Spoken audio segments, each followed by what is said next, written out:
Okay, awesome. I think those are all of our announcements. I guess we also have Earth Day bike valet signups online if folks want to do that. Am I missing any other announcements, Liz? Those are the main things. Those are the main things. Also, Bike Walk Nebraska is hosting Bike Walk Gives in April, and that will be the week before Earth Week. We're gonna have some social media campaigning to raise money for Mode Shift, along with some other really great nonprofits focused on biking and walking in Nebraska. So keep an eye out for that. And Share Omaha is also the same week as Earth Week, the same week that Earth Day is in. And last year we did a lot of programming, a lot of scheduling. This year, we are just going to be at Earth Day, and we'll also have a membership meeting the last Wednesday of the month as usual, but we're going to order some pizza an hour before the membership meeting next month starts and just do a little bit of texting friends, raising some money as a part of Share Omaha. So keep an eye out for more announcements about that in April. That'll be really exciting and fun. Okay, we are super excited to have Brad here tonight. Brad's research focuses on the physical form and layout of cities and how the built environment impacts urban livability and sustainability from a variety of environmental, social, and economic perspectives. Recently, he has focused on pursuing two complementary strands of research, one examining the effects of the yet evolving creative knowledge economy on urban spaces, and the other relationships between the walkability of urban spaces and the health and creative productivity of their inhabitants. So we're super excited to have, like I said, a local expert here from UNL, and I'll let you take it from here. Okay. Well, thank you very much for that introduction. I'm really happy to be here tonight. Apparently, this is the first hybrid meeting, so that's kind of exciting. Yeah. You might have to be closer to the microphone. Oh. You also might need to accept that notification that the Zoom is being recorded. Just acknowledge it. Yeah, okay. Lead meeting. Yeah, so I'm a professor in the Department of Geography Geology here, and I'm an urban geographer, so I study cities. I've been interested in cities as long as I remember. I was one of those kids that grew up playing SimCity back in the 80s, and very interested in basically what makes for a good urban environment. You know, what kind of urban environments is conducive to human health and well-being? I think it's a good question because most of us live in cities, right? So that's obvious here in the United States. Like 80% of us, actually more than 80%, live in cities. But just a few years ago, we passed the 50% mark globally. So we can literally say that the human race is an urban species. Now, I like to say this to my students that cities are the human habitat. They're our habitat. I mean, we don't live out in the woods or something. Well, most of us don't. Right? Most of us live in cities, and it's kind of interesting because I think, okay, it's our habitat. Most of us live here. Most of us spend most of our lives in urban environments. Are those good environments? Like, are they good environments for us? Are they environments that make us healthy and happy? And it's interesting because we made those environments. You know, it's not like someone came along and shoved us into these places that we live. We made them, so you would think that, yeah, they are. I mean, like, why wouldn't they have sort of these optimal conditions for us? But of course, we know that they don't, and they could be much better.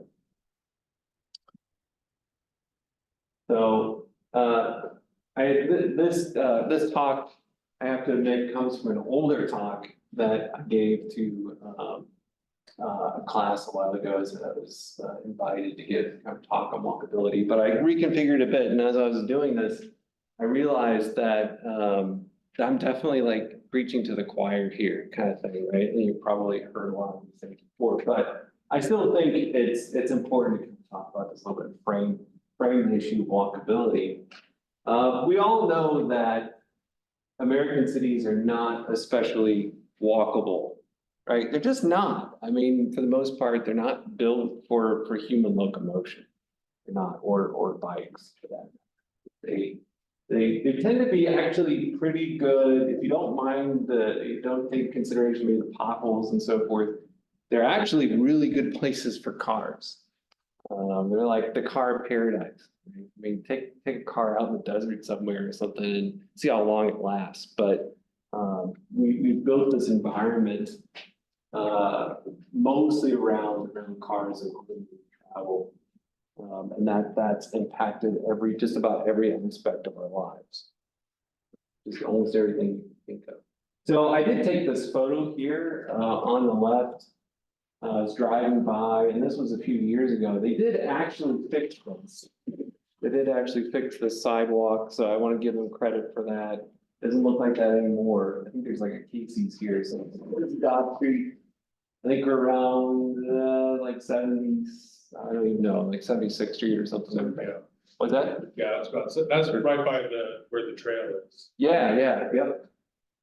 Yeah, so there was a piece missing here, and I actually, I got out here because, there was a man in a wheelchair trying to navigate the sidewalk, and he was having a hard time, as you can imagine, getting through here. I mean, that's missing. This is all, it's different levels and everything. There's grass sort of taking over the sidewalk, a whole bunch of rock up there. And that's the thing. So, you see someone out in this environment, it's really hard not to feel sorry for them. And that's a terrible thing, to have to kind of get that gut feeling like, oh, what is wrong? Why aren't you in a car? Why are you in a nice, comfortable car? There's nothing wrong with walking. It's just the environment around it is the almost complete opposite of what you consider to be an environment that's conducive to walking. I think we've got the Zoom's kind of in the way here. It shouldn't be showing on the other screens. Oh. Can I you find it? Can I make that small? Maybe just Yeah. Push on that I'll just move it. button on the left and it'll go. The box that comes Yeah, just above the picture. or go down, yeah. Oh, okay, Yeah. I got you. Okay, that's much better. Okay, cool. So, this environment on the right, very different, right? Strikingly different. Does anyone know where that is by chance? It looks like. Europe? Yes, Austria, Austria? is it Innsbruck? It is Innsbruck. Have you been there? That's great. Have you been there? Yeah. Okay. Do you remember what this building's called? I was trying to think of it. No. Yeah, I couldn't remember it. I should have looked it up. It was like, but as I was walking over here, I'm like, oh, what's the name of that building? I could tell the name of the building. I forgot. But anyway, it's got a gold roof to it. So like gold, literally gold plated shingles up there. That's pretty neat. I actually stayed in, I don't know if it was this building, but it was pretty close on the right side there. And yeah, they told me when I checked in that the hotel was built in like 1470 or something like that. And it just kind of blows my mind as an American that there's like, well-built buildings still standing from before Columbus came over. That's crazy. But yeah, this is obviously a kind of environment that was very pleasant to simply exist in, walk through, to be in. And the question is, we built environments like this for so long. I mean, many hundreds of years, thousands of years, our cities mostly look like this, in some form or another. How do we get from this to this? What happened? And this kind of environment that we have today in most American cities, very auto-dependent, is intentional. It's not like we made a single decision, okay, we're gonna build around automobiles, but a series of a whole lot of different decisions got us here into this condition. So, yeah, I don't think. So, what does it mean? What do you need to be walkable? And so I seriously came up with this list before I read Jeff Speck's Walkable City. I promise I did, but it happens to be almost identical to his list. I only had 3. items on my list. He has 4. I just had safe as the number one thing. I kind of included comfort in that, and say feeling comfortable, feeling safe, feeling secure. Yeah, but he has that as a separate point, so that's good. You're probably not going to want to walk. You walk if you have to, but you probably won't elect to walk in an environment like on the left unless you have to. And part of that is because of safety. And it's mainly actually a safety from like automobiles and flying debris and rocks. I mean, if you've got cars coming down here 40 miles per hour, they can pick up debris and that sort of thing. That doesn't feel very comfortable to say. Useful, so you have to have somewhere to walk to. And even if you got somewhere to walk to, if stuff is just too far apart, a lot of people are just gonna say, no, it's not worth it. So useful. And the other one, I think this one catches my students off guard, maybe more than the other ones, is interesting. Yeah, if it's boring, people just, I mean, you have to like feed your brain stimulus, hopefully positive stimulus. But if it's not interesting, yeah, people generally don't want to walk there unless they have to. They might have to. So what about specific design elements, right? And we could just look at this picture and start describing it. Certain level of density, yeah, that's kind of an absolute requirement that you need to have higher density than most places in American cities. Things need to be compact enough that they are practically walkable, they're useful in that sense, places to walk to in a walkable, reasonable time. Diverse mix of uses, yeah, so that's another big one. You have to say those two. Short blocks. Yes, any fans of Jane Jacobs out there? Yeah, so back in the early 60s, she's talking about short blocks. And when I first read that book, The Death and Life of Great American Cities, like, aren't all the blocks in New York short? I hadn't been to New York City yet. And some are pretty long. I mean, I was kind of surprised that they do have a mix of short and long blocks as we have here. And yeah, that's interesting. It gives you more sort of exterior, but it's more interesting. You can take different pathways. You can usually take more direct pathways. So it could be more useful as well as more interesting. Don't know about safety, but anyway. Permeability and enclosure. Yeah, so this permeability is, if you look at the ground floor here in Innsbruck, I don't know how well you can see this, but there were a lot of windows on the ground floor. And not just that, so that's sort of transparency there. You can see in, they can see out. But then obviously also the diners here, right? Eating outside the establishment. So it kind of softens that boundary between what is inside and what is outside. It's much more fluid, more permeable. Enclosure has to do with the street canyon here, that you do have limited setbacks. The buildings aren't, way back here somewhere. They don't have parking lots in front of the buildings. There aren't any parking lots here at all. But I mean, you want parking, put it behind the building, and have a nice enclosed space. People like that psychologically. Pedestrian infrastructure is important. Crosswalks, all that stuff, safety and so forth. Quality sidewalks. If I ask my students this, what do we need to have a walkable urban environment? This is number one, always is, sidewalks, need sidewalks. But I would say it's the bare absolute minimum. Yeah, you can have perfect sidewalks and no one will use it because it doesn't go anywhere. It's not useful and or not interesting. Other things, okay, mix old and new buildings. Thank you, Jane Jacobs. Again, there's some utility there in terms of allowing more diverse use, typically more diverse businesses and uses.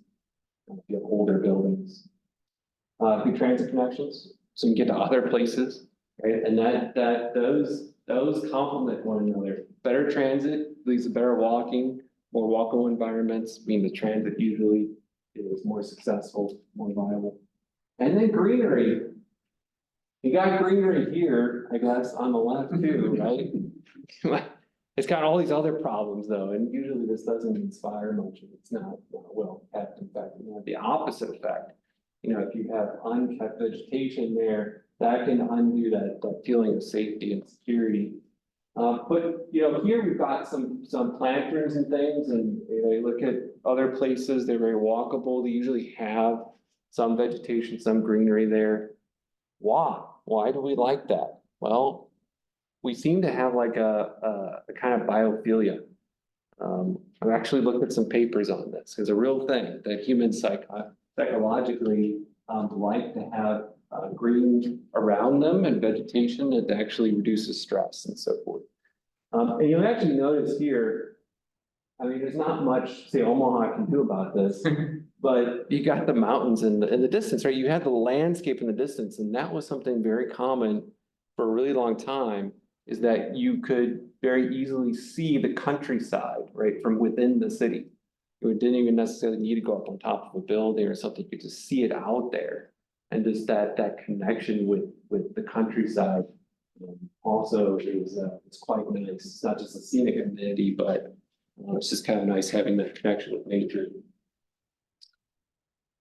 Okay, so I don't know how much of this I'm actually going to get through, but I thought I'd talk a little bit about some of my research, and actually included full basically results from 4 papers here that I thought would be interesting to you all. So we'll just kind of see where we get with this.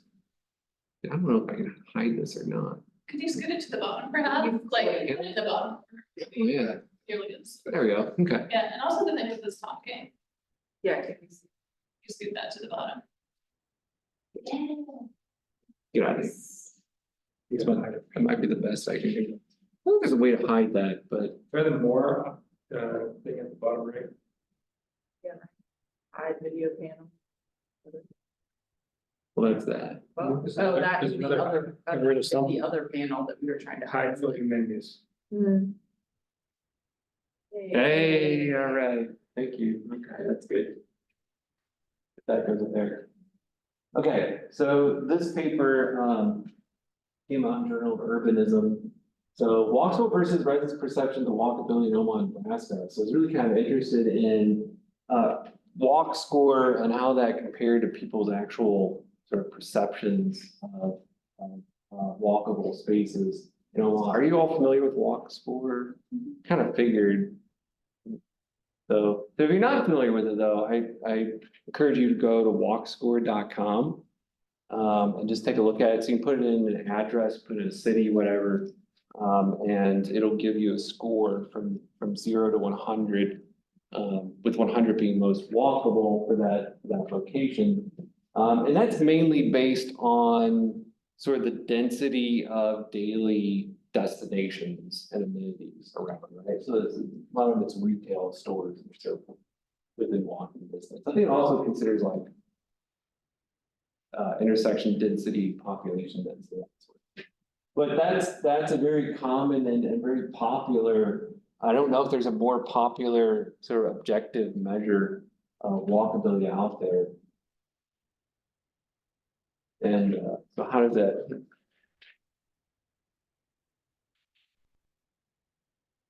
Not seem to be responding. Did too much.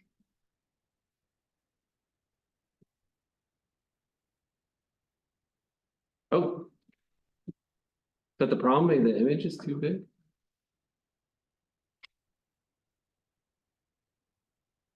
Hoping it will just. Behind it. So, yeah, basically what I did is that, I did a survey.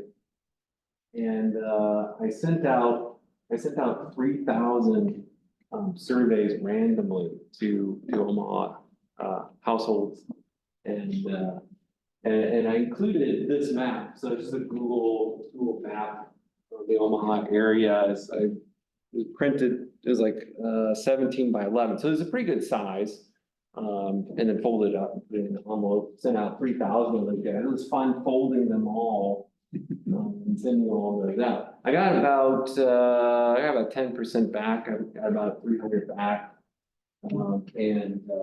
Basically, I asked people, okay, show me roughly where you live and where you work and so forth. And then also indicate with 3 dots where you think the most walkable places in Omaha are on this map. And so map these, put them all into the geographic information system, software, GIS, software.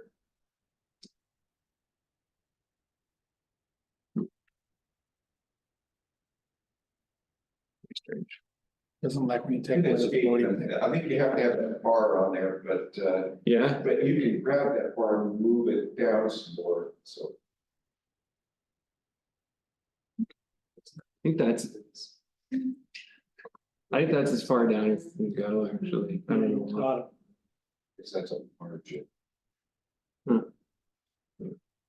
That's weird. I don't remember.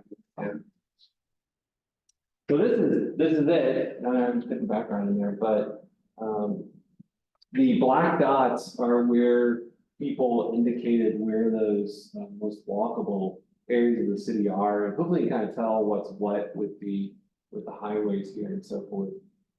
The color dots in the background are the walk scores, right? So we got a walk score every kilometer, I believe.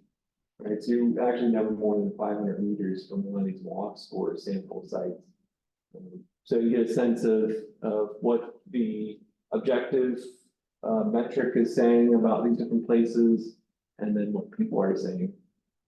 So there's really 3 big clusters in terms of walkability within the urbanized area of the city, downtown, midtown, and then kind of this crescent shape area extending all the way from Benson down Saddle Creek, right? And then through down the Axon area. UNO campus, South Campus. And then other places, Zarinsky Lake really shows up. People put a lot of dots there, and then you can also see some of the other big lakes. Those also come out as well. So I think it's pretty clear what's going on here is that they're thinking either sort of in terms of utilitarian walking to actually get to a destination, right? And be these 3 places from downtown to central part of the city, or they're thinking different. They're thinking recreational, right? And yeah, the other part I basically asked what they consider to be walkable, what kind of elements, what went into their decisions basically in place of those dots. I knew I wouldn't have time to get into it, so I didn't actually put that in here, but got some other stuff. So this is those most walkable locations within about 1.5 kilometers of these walk score locations, and there's a pretty strong correlation there. You don't really need an R value to see that, but there's a strong correlation there. Not really surprising. There were a few interesting exceptions that didn't quite line up. Something else, I collected demographic data, so I did end up looking at that as well, so age and so forth, and how that might affect some of these patterns. One of the interesting things was, I might have to move it, so you can actually read. So I got distance to the those 3 locations was the average distance from the home to the average of those 3 places. And then on the right side, we've got the minimum, the closest dot basically that they put on the map. And yeah, one of the more interesting things was the age difference, right? That actually younger people tend to select locations further away from their home. Yeah, and older adults tended to pick locations, either the minimum or the average were significantly lower, actually closer to home for their most walkable location. Don't have anything for that to show you here, but another thing for age was that actually older adults did actually tend to pick recreational areas as opposed to those more urban areas. So that's kind of interesting. Oh, I think it's working. Yeah. Oh, great, yeah. Okay, so again, one of the interesting things is like where they disagree, but where they did agree is people perceptions and walk score are kind of the usual suspects here. With the old market, Blackstone, Axarden Village, Dundee. Everyone agreed on that one, walk score agreed, people agreed, those are very walkable areas of the city. More interesting though, I think, is where they disagreed, and so these are locations that scored high in walkability on the walk score, right? But people are like, no, not really, you know, in terms of where they put those dots. So you got two kinds of places here. Up here in A and B, these two places, which hopefully you recognize. Those I would include as being quite walkable, actually, right? A relatively high degree of walkability, especially here in the Omaha area, they're placed very high for me. Do you all know where this is? Granted, this picture was taken a few years ago, but no?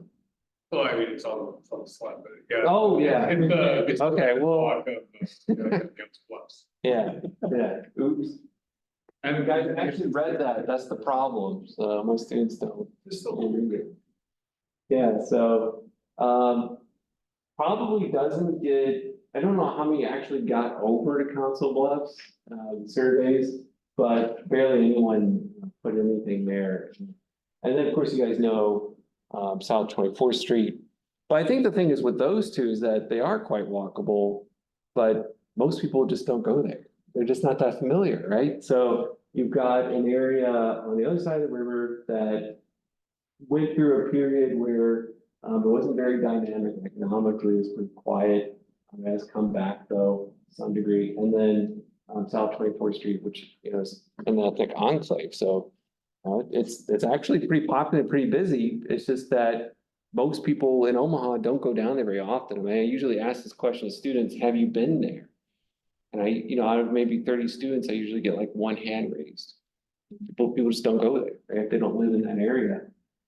That's what I found anyway. I like going down there. It's really good food and so forth. But yeah, the other one is kind of interesting.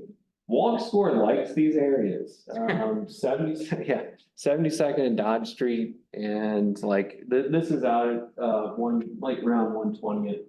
I do go out here occasionally because Half Price Books is out there. I went out there and took this photo of standing there on the sidewalk, and people were driving by just looking at me really funny, like, what are you taking a photo of? Right, and this is one of those moments for me because what does that mean? What does that mean if people basically are giving the indication that these spaces aren't even, they're not worth photographing? Why would you bother photographing? I mean, are you planning a terrorist attack? So there's like, no, why else would you be out there photographing this? Trees would make that so much nicer. Some trees would be good, get some shade. For me personally, one of the things that bothers me a lot about the way we build urban environments is actually the setbacks. Putting those parking spaces, those parking lots in the front rather than the back. That makes a big difference, but yeah. There is a sidewalk. There's a sidewalk in both of these locations. I'm just not sure anyone would actually choose to use them. Well, what you see though is that while there is a sidewalk, there is a segregation of the sidewalk from the commercial space. Right. There Yes. isn't a place for somebody on the sidewalk to get to Half Price Books, to get into the crossroads. And even if you get over into where the driveways are, the crosswalk does not turn into the space. Right, which is ridiculous. And then especially on that like left 72nd, like sidewalk is so stinking close to the cars that are gonna be driving 50 miles an hour, like. Yeah, Like I want, if they're driving 50, I want like if. quite a bit of space. Yeah, like they're gonna be like. What, I'm afraid I might get hit. Yeah, and it's a real fear. I have that same fear as well. I have fear of being hit. I've had stuff basically kicked up by tires, I've been hit by rocks and so forth. And, yeah, it's, you can imagine like hitting your face, it didn't hit my face thankfully, but, We've had people taken out sitting in the orbit stops. oh, yeah? Yeah. Yeah. Onto the orbit. Did someone, Now, this is an old picture, it doesn't have the word stop there yet. I think. Oh, yeah, yeah, this is probably from 2017. Big baller, good baller. And they tore all that out, Mhm. part of the crossroads where, but they put there on the sidewalk back where. Yeah, that was on the Cass Street side, they did a much better job on the new sidewalk. Oh. Crossroads, set back, set next to a parking structure. Do you have And any, it's a curb one. do you have any pictures of Dodge Street sidewalks where they have the fire hydrant right in the middle, or the light pole right in the middle? Do you have that picture? For the 5G pole. We have a database, right, of photos and stuff sidewalks, and some students were collecting. Yeah, Yeah, that was all good thing, like you've got a narrow sidewalk Yeah. right next to the 50-mile-an-hour road. And there's a pole right in the middle, Yeah. and then like, you said you saw a guy struggling with Yeah. a wheelchair. This is like, you ain't gonna pass. Right.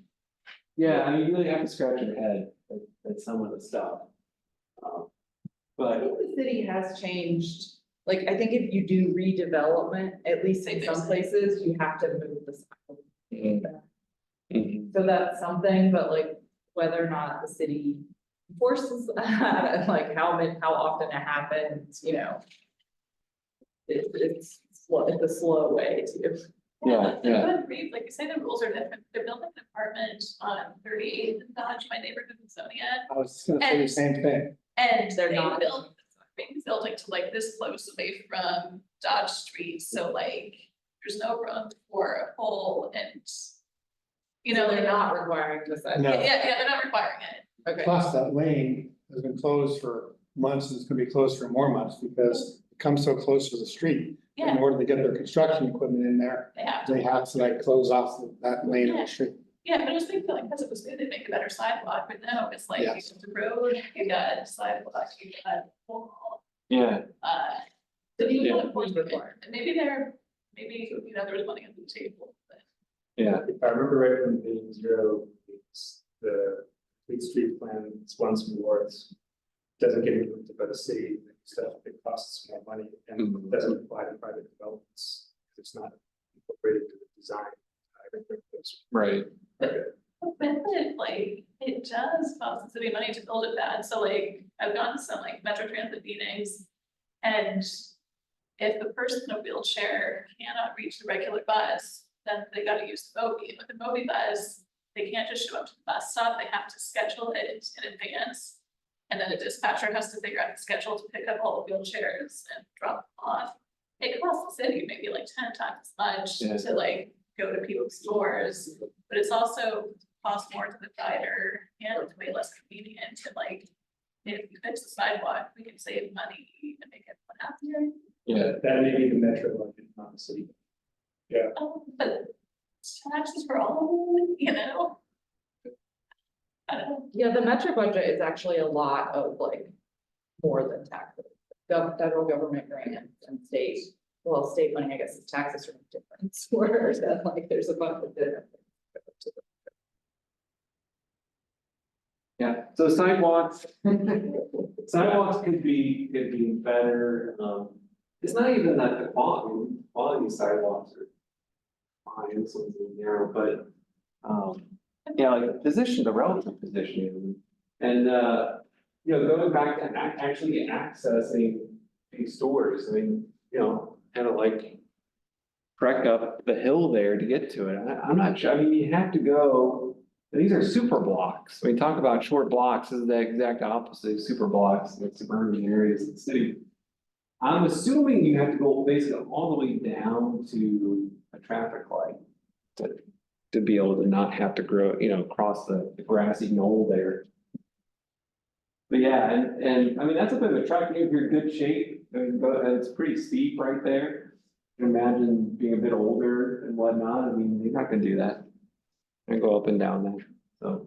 But I would like them on the right, like besides all the stuff you said, like shift human lane to the right to get space. Yeah, and there And then is, you put trees between the road and the Yeah. sidewalk. there's a little bit of space there. I actually would want more than that. Another thing that you find in more, urban environments, of course, is, parallel parking. Right, and those cars provide that barrier, a physical barrier between the pedestrian and the sidewalk or whatever, but. You kind of need something, you need some of the distance or like a physical barrier, I would say, for most people to feel comfortable walking there. Yeah, something, the trees are great because they provide other benefits and make shade and so forth. Trees are fantastic. It's extra scary in both of these places because. The road itself basically encourages people to drive as fast as possible. Right, they're pretty straight and so forth, you got multiple lanes, and they can almost turn into like mini highways. It's also pretty much true right there, with Dodge Street. But these locations, there are enough, it's one of those, I suppose, limitations of the walk score metric that, it's looking mainly at, okay, how many businesses are there? And if you've got like, a strip mall like that, it's a lot of different businesses. And so it tends to give you a pretty high walk score there. So it doesn't, so this actually, I have my students do a bit of a GIS exercise in my urban sustainability class, and they look at the walk score metric and everything. One of the things I asked them was, okay, can you guess what is used, right, by the walk score? Is include that metric, and they almost always put sidewalk. And they're kind of surprised to learn that has nothing to do with it. Like, it doesn't take any kind of design element into consideration at all. So it's purely density, usually of mostly retail, other amenities, and population speed, street network. So what do you think about the walk score then? Are you a believer in walk score or are you a non-believer? For the most part, a believer with the limit, it has limitations, but it does a pretty good job most of the time. It'd be really great if it could include, some of those more qualitative elements. They're more design type elements. Because even your earlier stuff said the number one thing that people say is safety. Yeah, Is what you want, at least, to see a walkable community, but this takes no consideration of safety. correct. Yeah, Yeah, it doesn't. I mean, another really good thing to have. Probably, I mean, from the crime side, but also, car crashes and things like that, striking pedestrians. And just elements of the design and the physical environment. I mean, these days with Google Earth Road View or whatever that's called, Yeah, you can see graffiti, you can see sidewalk quality, you can see light poles. yep, You can see pedestrian crosswalks. So, it seems like the opportunity is there. Yeah. For some GIS experts to kind of incorporate all of that into a grand Yeah. walk score that would take more into I consideration. think some have tried, there's some interesting fairly new research where, they used. Machine learning and AI, right, to go through and look at all of these street view images, there's thousands and thousands of them. And guess using pre-made algorithms, figure out, okay, this has all the right elements to be walkable and give it a score. So those do exist, but as far as I know, they've only been done in like limited areas. So you look at this city or this part of the city or something like that. So it's pretty data intensive. But that's something that could be done and probably get faster with the machine learning and AI. Because I mean, you wouldn't want to do it, look at all these images. Another thought actually on that front is crowdsourcing that information. But there's some problems with that too. People say, well, you don't necessarily want people to sort of downvote areas of the city because then it's like this feedback loop in a negative way that if people start saying, okay, this place isn't good to walk in or whatever, then less people walk there and businesses move out. Even Benson, you can see those like 35 degree sidewalks. Oh, yeah. And then there's ice on it. You can't walk on this because you're gonna go. diagonal. Yeah.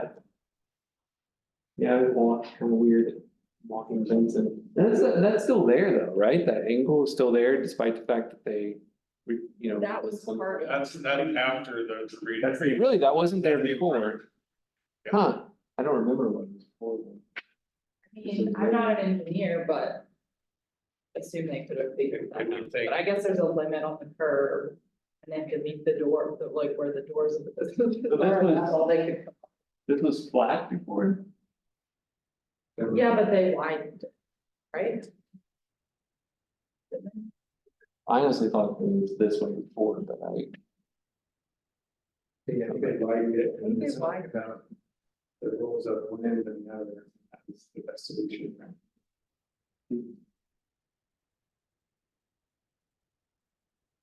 yeah, so, you know, obviously these up here are parks. And so recreation walking and I think actually Walk Score considers this now, considers park space in there where it didn't used to, so I think it's a fairly new thing and wasn't the case when I was doing the study. And then these locations here. Yeah, Benson and this is Nodo, North Downtown along. I think both of these were on the cusp. I was really surprised by Benson not making a 70+, which walks were considered to be very walkable. But I think it was in the upper 60s, so it's like, yeah, it depends on where you put the cutoff there. Could that be related to Maple being a state highway? Well, I guess Dodge is a US highway.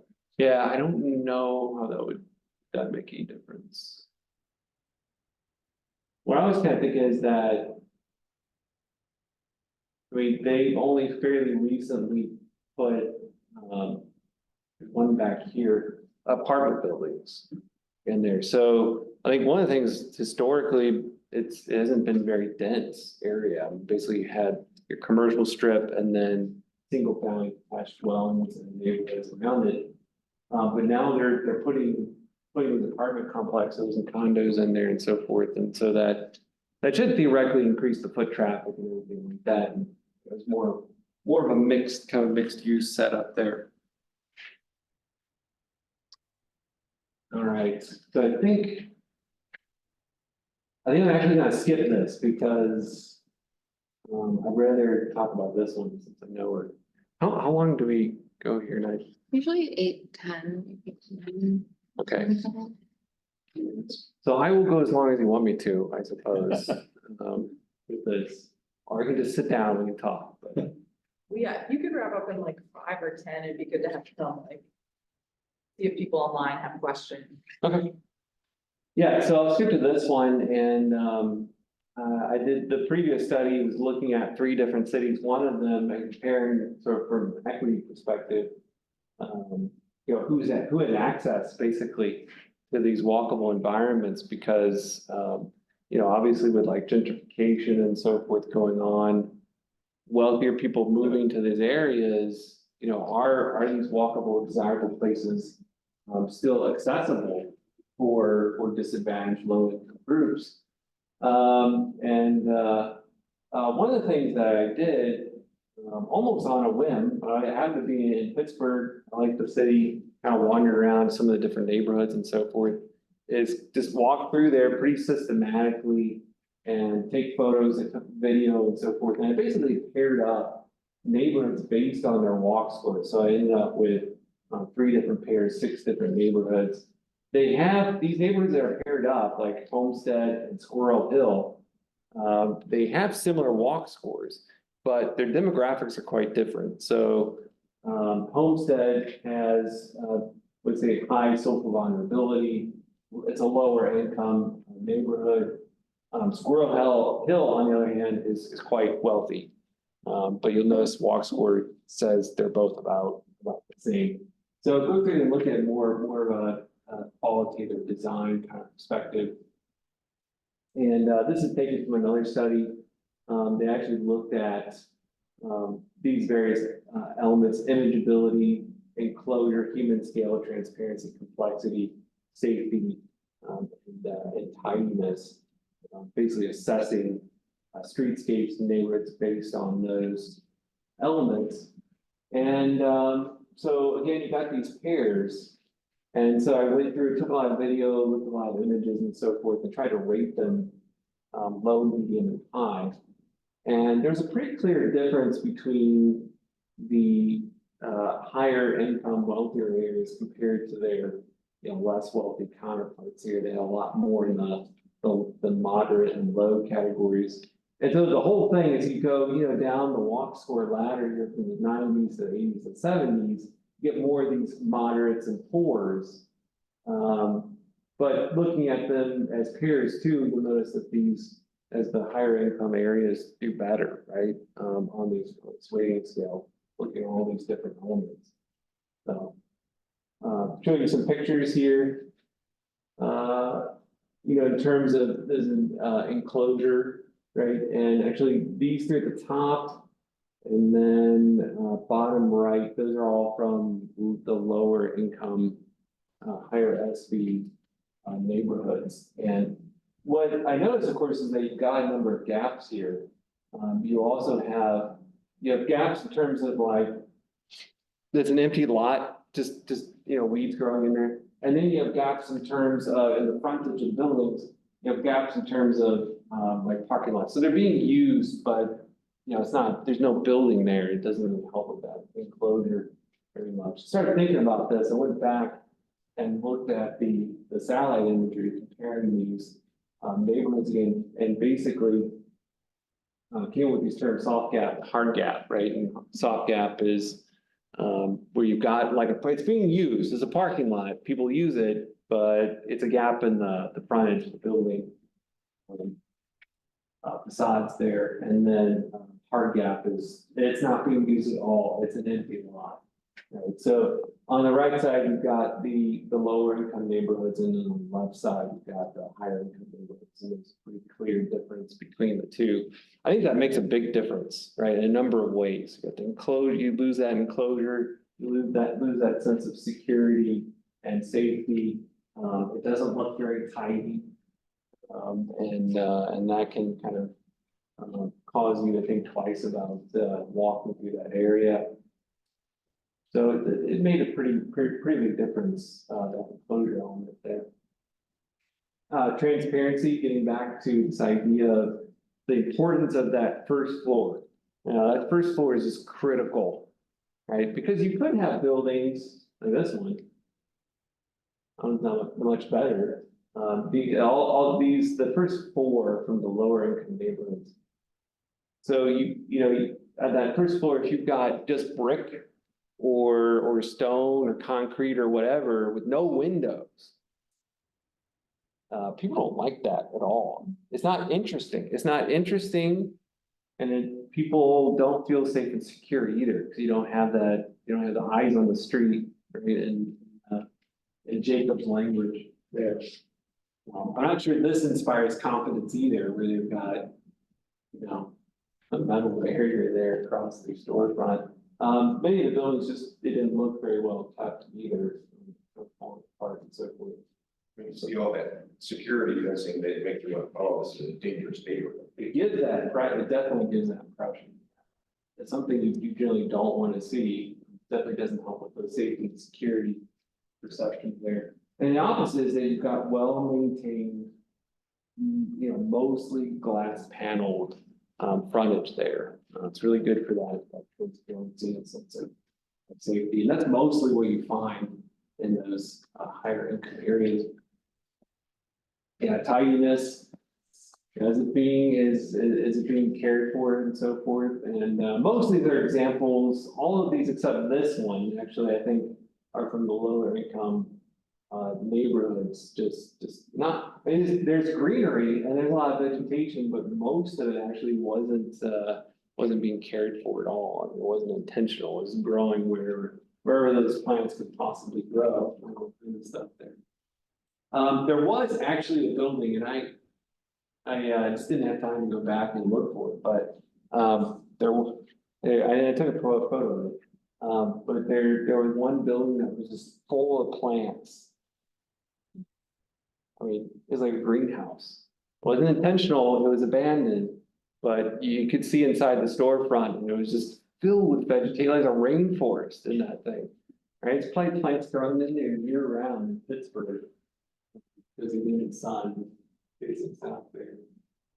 So that doesn't inspire confidence either. This, you've got the parking meters there. That was kind of interesting. I mean, obviously this one rusted and not in very good shape. But, in the wealthier areas, had all the electronic ones. Right, and these were still the old, phone. So all photos taken at the same time, and so forth. But what is this, one of many different differences between the higher income and lower income areas. All right, so I think I'm just gonna end it there. There's more I could talk about, but I know I've spent enough time probably talking it. So thanks for your question. Appreciate it. Or do you want me to go over solutions real quick? Do that. I know. There are questions on Zoom? I just asked. Yeah, if you want to do solutions fast, I think that's fine. Okay. Yeah, so I put this in, I did take this photo here, I was walking down Dodge Street. A few years ago, actually, when I first moved here, I lived in Dundee, I don't anymore. But I would, walk to campus and walk home every day. Mostly not along Dodge Street because obvious reasons. You're choking down, fumes, it's really not good for you. I wind around. But, despite a bit of traffic here and there, Omaha is far too easy, it's too easy to get around by car. And that's the thing, so it's one of the things that most people don't want to hear. But if you want to get people out of their car and walking around, it is pretty effective to make driving harder. If it's easy to drive around, people are going to do it. Now, you all have your own individual reasons for avoiding cars probably as much as possible. But most people are not like that, and you know it. They will only give up their car if it becomes difficult for them. I mean, if it's difficult for them to drive, and then alternatively, if the other options are attractive. And you kind of need to think both at once, make the alternatives easier, more attractive, driving harder. There are different ways you can do that, right? I mean, one of the ways Dodge Street would be eliminate one of those lanes and give it to the bus. Like cars can't go here. You have there's a dedicated lane in Dodge Street, but not out here. But that's one way you can do that, road diet. You make this traffic worse actually, but if you make the bus attractive enough, and if it can get to enough places fast enough, efficiently enough, you will get people getting out of this and into that bus if it's flying by. As a thing, go to Chicago, right, New York or something, and watch the trains just go right on by all that traffic, right? And people that take those trains know that that's the fastest way to get around, so they just take it. So it's no brainer. But most people are not going to give up their cars once there's a better alternative. Well, Dodge Street's sort of doesn't have dedicated lanes, especially this stretch. They're stuck in the traffic too, so it's no faster. Right, exactly. So they would need a dedicated lane, say, okay, just the little bus there. Let them rush by. That's the thing. You want people to get out of their car, let them watch the bus pass them by. That's how you do it. You've called the orbit, or some called the orbit, the obit. There's not a lot of car. There's not a lot of rapid. If you look at the city's official transportation element, the design in there is the orbit has its own lane all the way down Dodge. But that didn't make it into. Yeah, I know there were talks of it. It's mostly dedicated up to 30th, right? I think cars can still use it, but 24th is where the 24th. dedicated lane. They got some of it, but it would need to be a lot more. Also, I've run it much further west. Just keep running it out. You do like a parking lot. Yeah, well, I've talked to them, say like, why don't you run it further west? And they said in the past, they had homeless buses and no one used them, and so they are back, you know, after testing the waters of the people, the people said the people who want to get out west, they were using it, so then they said we could choose, you know, we can make an awesome product in the dense neighborhoods where people want it, or we can make a friendly product that's distributed. Yeah, Also, if you go further west, you give up headway frequency or distance unless you add vehicles or tractors. right. Yeah, you have to increase the number of vehicles. I guess the question I have, you know, like. Pregnant women, people with a disability, you know, moms with like 5 kids in tow. Aren't really ever gonna want to use the bus, so like, I agree with spending more money. To make the sidewalks, the bikes and everything else better, but like, taking away the car option from someone that's disabled. Someone that's got 3 kids or pregnant, like. That seems like equal to me, like, can we make it equity to like make it awesome? Well, some Awesome of those sidewalks people for stuff without. can't drive cars. Some people can't drive cars and so they have to use the bus. Oh, for sure, like there's some, So the bus- there's some disabled people that have a bus, but there's some that like. Are able enough to steer, push a pedal, that they could bike, or they could walk one way, you know, there's. Right, Oh, but yeah. taking away a lane is not reducing, people can still drive. It actually there are actually less cars if you make it slower, you push people out of it. Right, into the demand, you build more roads, people fill up the roads because it's fast and it's easy.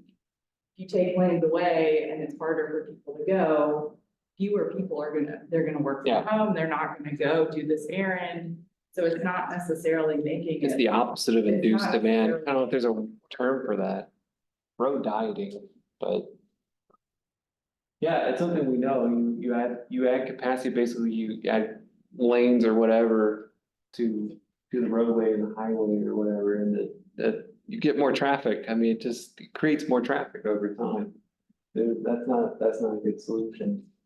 Now I wouldn't advocate for, I don't go that extreme where I'm like, don't allow people to drive around, right? I mean, that's not realistic either. Getting rid of cars is not realistic. But making it easier for other people to get around, would be great. And people will shift if they think that it's, the alternative is a better way get around for them.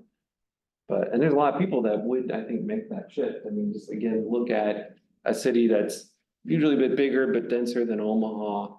And you have such a much larger percent of people using the transit system because driving, it's so difficult. It's so difficult to drive. It's a pain. It's usually expensive to park your cars, right? And so it just makes sense financially, in terms of convenience, to find alternative ways of getting around. But people can still drive. You can still drive if you really want to. It just may not be the best way. Yeah, increased density, increased land use mix. We know those planning, transit, and land use together. One supports the other. And there's definitely, I've, been aware of discussions about what, does it make sense to have to build the streetcar line and so forth? Is that really a good use of funding? What's that? No. Okay. Yes. So that debate, I've heard a lot of that on both sides. But that's kind of interesting one. In order to support rail, you need a certain level of density. And then, to be able to support a certain level of density, a higher level of density, you really should have a good transit system because otherwise you end up with a lot of traffic. And it causes other problems. So those definitely support each other. I'm mostly supportive, actually, of the light rail on the streetcar line. I would say you have to start somewhere. I would have planned bigger, make no small plans kind of thing, right? We can do better than that, but is it better than nothing? Yes. Say it's a good start. It's a start. I'd like to see the streetcar line right east and west. come out further, and then say the bus rapid transit actually go north and south. Maybe a couple of different places, right? So like, I don't know, 24th Street or something, 30th Street. But north and south, connects North and South Omaha with downtown and midtown, and then maybe further out, maybe 72nd, put a bus rapid transit along there. Do you think that like spending hundreds and hundreds of millions of dollars on a rail that's slower than potential bus is better? We could spend tens of millions on the bus and make it faster. The rail is slow. Yeah, so. It's serving a different purpose. I mean, one of the problems with Orbit is the stops are too far apart. I mean, one of the big complaints, especially I get from seniors from, like, from 62nd Street to 49th. People live in between, and that walkability on Dodge Street so bad. Yeah. And it was really, and they promised us a number 2 would stay and provide local. But then, when they implemented, they killed the number 2, so. Cindy in the comments said maybe Orbit would be just as good. Expanding streetcars are mostly for development or for development only. Yeah, I'm not gonna debate that one. So the primary reason why any city would build a rail line is money. They want to see an increase in development. They want an increase in the tax base. And that's the primary rationale for it. And they even try to hide it, right? I mean, they'll come out and say, you know, we're doing this TIF thing and we expect a return on investment. Put this much money in, we get this much money out. It's more out than in kind of idea. And I actually honestly think Omaha kind of looks to its big brother. Big brother being, what's that? Warren? Oh. Kansas City. Yeah. Kansas City. Kansas City to the south, right? And what's going on there? What are they doing down there? And of course, they started their light rail line going. It's about the same. I think they're expanding it. But it's basically the same kind of really short route from downtown south. Not very far. I think it was originally like maybe 3 miles, something like 2-3 miles. It wasn't very extensive. But they saw what that did to the power and light district there and all the new development in the center of the city around downtown, and looks pretty attractive. A number of other cities have also built streetcar lines to help catalyze development like that. When you get to the south end at Union Station, then you got those aerial walkways to go over to the Hallmark Center. You have to go through all this, crossing those busy streets. Yeah. Nice. It is nice. Yeah. And I've ridden it. It's pretty decent.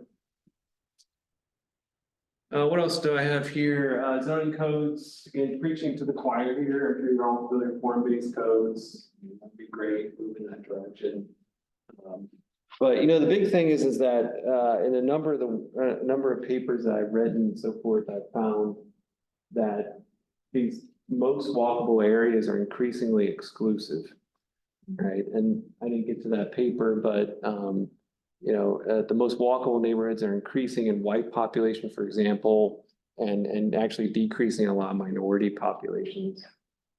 Part of that is because these places become so popular. Now, there's an interesting new element, and that was COVID kind of got in there, and I don't know, you know, to what extent that's going to affect that trend towards these more walkable urban spaces being popular. They certainly were before COVID, and I suspect that it'll rebound, and you'll continue to see gentrification. So the question is, the people that are originally living there, you know, do they have a right to live in these high quality, walkable, and also in a lot of cases, you know, transit accessible neighborhoods. And we're finding that there's a lot of demographic change within these neighborhoods. I have a quick question. What do you find resonates with like the students that you teach? Like what elements or solutions do they get most excited about, or what elements of walkability do they find most interesting? We're always thinking about how to recruit like young people in Omaha to thinking about these topics more. So I'm curious if you feel like there's something that they really like talking about or that kind of like trips or trigger. I think actually more than anything else, is talking about rail lines and the transit systems and so forth. Because so I teach a class in urban sustainability, and it's a mix of juniors, seniors, and graduate students. And most of them have been to other cities and to cities with much better transit systems than we have. So they've ridden rails, lines and so forth, and would really like to see that here.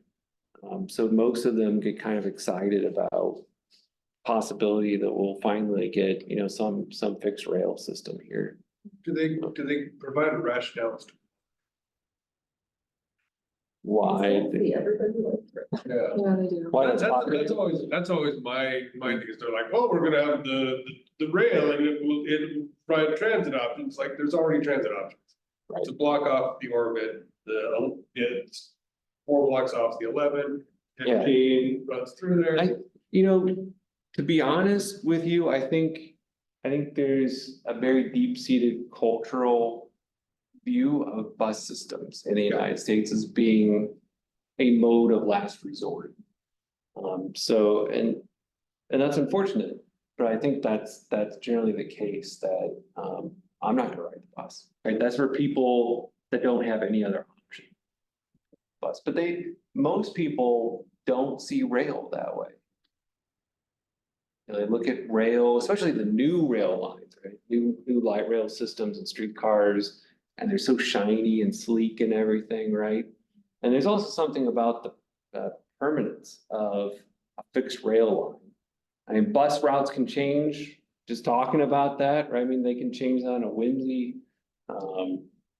Bus stops come and go, things get shifted around, but if you've got a station and you put the millions and millions of dollars into building that fixed rail, it's probably gonna stick around, and that station's gonna be there a while. I mean, that's also the reason why you get developers jumping in there, right, and building around stations, because that's a real big investment.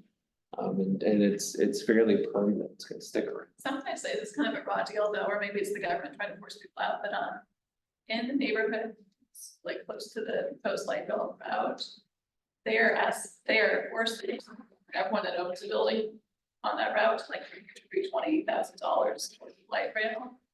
And their business is not established based around the light rail stuff, but they have to pay for light rail, probably look at bankrupt, sell to someone else that wants it, so it's kind of a wealth transfer from the existing businesses, they're forced to pay for something they don't want. Yeah. The people that are gonna buy the bodies afterwards, Well, all of that land is gonna increase in value with the light rail.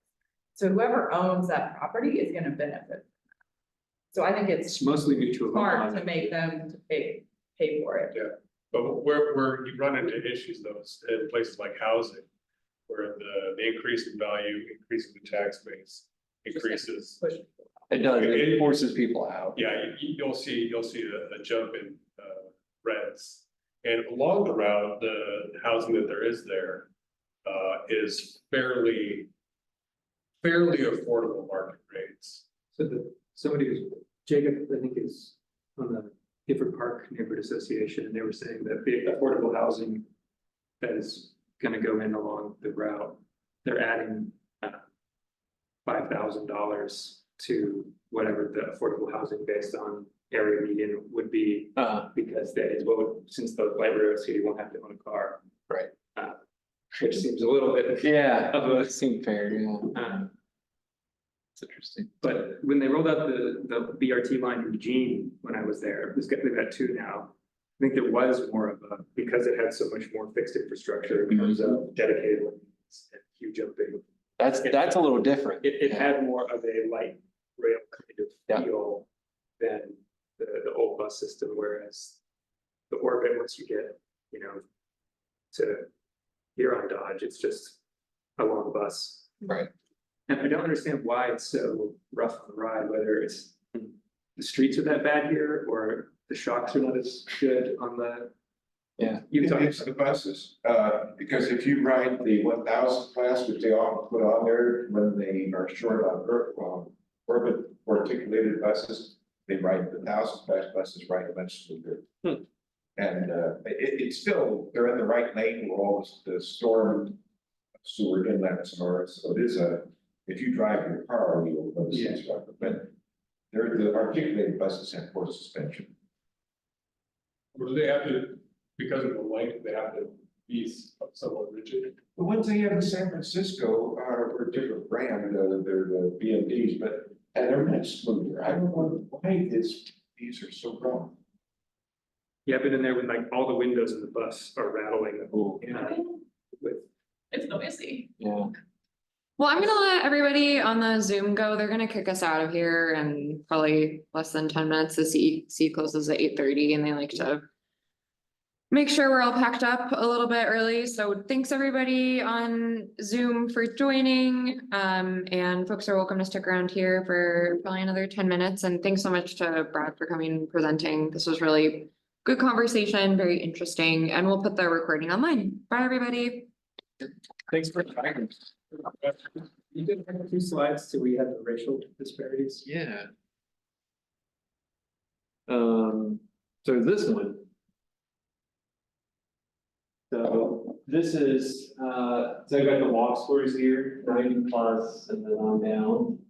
And then the different racial groups. So this is not the entire United States, but just within urbanized areas. So keep that in mind when looking at it, but. I mean, this one's kind of interesting to see white, it's mostly losses. And then you got a fairly significant jump actually, the 90 plus category of that 2020 period. And that's the urban core gentrification. Yeah, and then, black's almost opposite. Loss there.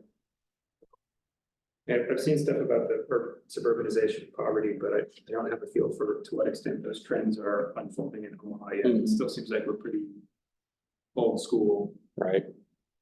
Yeah, it's a pretty common pattern, spatial pattern though, where you have very centralized neighborhoods. So for us would be downtown, the old market area, and then midtown and so forth. Those areas tend to gentrify the most.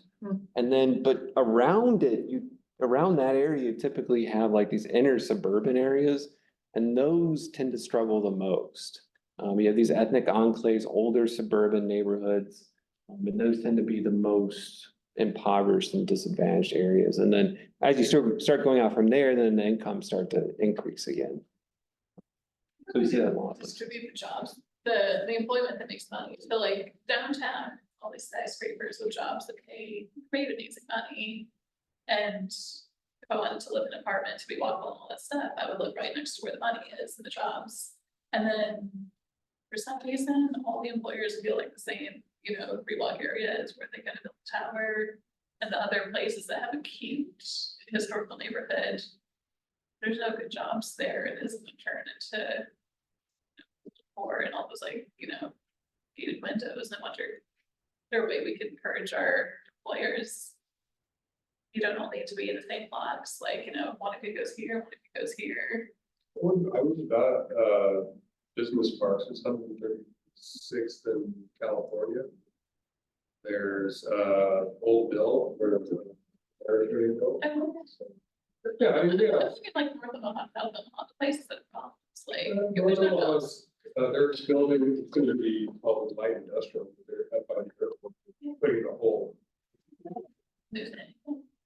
South Omaha, they've got, they're doing okay. Should I close this? Toronto, it's a very planned city, and they have